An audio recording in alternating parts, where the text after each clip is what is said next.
Hello beginners, welcome to the beginners move. Beginners, जैसा कि आप लोग जानते हैं कि ये रिसोर्स चैप्टर का दूसरा पार्ट है। अगर आप लोगों ने पहला पार्ट नहीं देखा तो जाकर डिस्क्रिप्शन बॉक्स में लिंक पर क्लिक करके वीडियो को प्राप्त कर ले। तो आइए देखते हैं कि हम लोगों ने पहले पार्ट में क्या क्या पढ़ा। हमने रिसोर्स के बारे में जाना, टाइप्स ऑफ रिसोर्स के बारे में जाना, और types of resource with 3 types के होते हैं: human made resource and natural resource. Human made resource और ह्यूमन रिसोर्स की कोई क्लासिफिकेशन नहीं होते हैं, तो हमने उसे पहले ही डील कर चुके हैं। और थर्ड वन जो है नेचुरल रिसोर्स, उसके 4 प्रकार होते हैं। उसमें से हमने पहले के बारे में जाना जो on the basis of development है। उसके भी 2 टाइप है, पहला है एक्चुअल और पोटेंशियल। ये सब हमने पहले वीडियो में डील किया है। आइए तो शुरू करते हैं। On the basis of origin, ये नेचुरल रिसोर्स की सेकेंड क्लासिफिकेशन है। There are 2 types of resources, natural resources. On the basis of origin natural resource 2 type के होते हैं। First one is abiotic resource and second one is biotic resource. Abiotic resource, the resource which are obtained from non living things, such resource is called abiotic resource. जो resource हम लोग gate करते हैं non living things से, उसे हम लोग उस रिसोर्स को हम लोग कहते हैं एबायोटिक रिसोर्स। जैसे यहाँ पे एग्जांपल में सॉइल, रॉक एंड एक्सेट्रा। तो एबायोटिक रिसोर्स के बारे में हमने जान लिया। अब हम जानते हैं बायोटिक रिसोर्स के बारे में। The resource which are obtained from living things, such resource is called biotic resource. जो रिसोर्स हम लोग गेट करते हैं लिविंग थिंग्स से, उस रिसोर्स को हम लोग कहते हैं बायोटिक रिसोर्स। जैसे यहाँ पे एग्जाम्पल्स देखिए, plants and animal, these are the examples of biotic resources. And third one is on the basis of stock, there are 2 types of natural resources.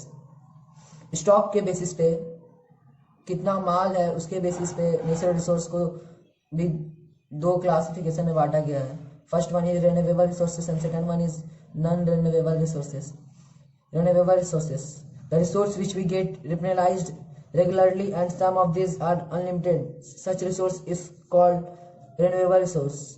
जो रिसोर्स अनलिमिटेड अमाउंट में present होता है हमारे nature में और वो refill बहुत जल्दी होते हैं, उस रिसोर्स को हम लोग कहते हैं रिन्यूएबल रिसोर्स। जैसे यहाँ पे हो गया water, soil, forest and etcetera. ये सब जो है बहुत जल्दी रिफिल कर जाते हैं, बहुत जल्दी डेवलप करते हैं। और इसका सेकेंड टाइप है non renewable resources, the resource which have limited in stock and it may takes thousands of years to renewed, such resource is called non-renewable resources। जो रिसोर्स लिमिटेड स्टॉक में present हो हमारे nature में और वो हजारों साल लगाए खुद को रिन्यूड करने में, रिन्यूड मतलब यहाँ पे फॉर्म दोबारा होने पे, तो उस रिसोर्स को हम लोग कहते हैं नॉन। जैसा कि यहाँ पे आप लोगों ने एग्जाम्पल देख रहे होंगे, यहाँ पे एग्जाम्पल है कोल, पेट्रोलियम एंड एक्सेट्रा, और बहुत सारे एग्जाम्पल है इसके। ये सब कोल जैसे, ये सब बहुत ज़्यादा टाइम लगाते हैं, थाउजेंड्स ऑफ ईयर लगाते हैं फॉर्म होने में। आइए 4 टाइप की ओर देखते हैं। On the basis of distribution, there are 2 types of natural resource. Distribution के बेसिस पे नेचुरल रिसोर्स को 2 टाइप में बांटा गया है, localise resource and ubiquitous resource. Localise resource के बारे में जानते हैं। The resource which are found only in certain places, such resource is called localise resource. जो रिसोर्स हम लोग सर्टेन प्लेस में ही फाउंड करते हैं, स्पेशल प्लेस पे ही, उस रिसोर्स को हम लोग कहते हैं लोकलाइज रिसोर्स। जैसे एग्जांपल में हो गया copper, iron and etcetera.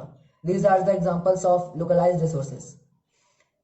And second one is ubiquitous resources, the resource which are found everywhere, such resource is called ubiquitous resources.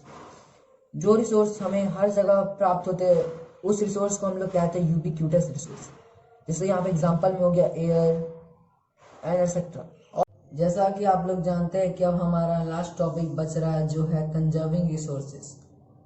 हम रिसोर्स को कैसे बचा सकते हैं, तो इसे जानने से पहले यहाँ पे 2 डिफिनेशन पूछा जाता है एग्जाम में, उसे पहले डील कर देते हैं, रिसोर्स कंजर्वेशन और सस्टेनेबल डेवलपमेंट।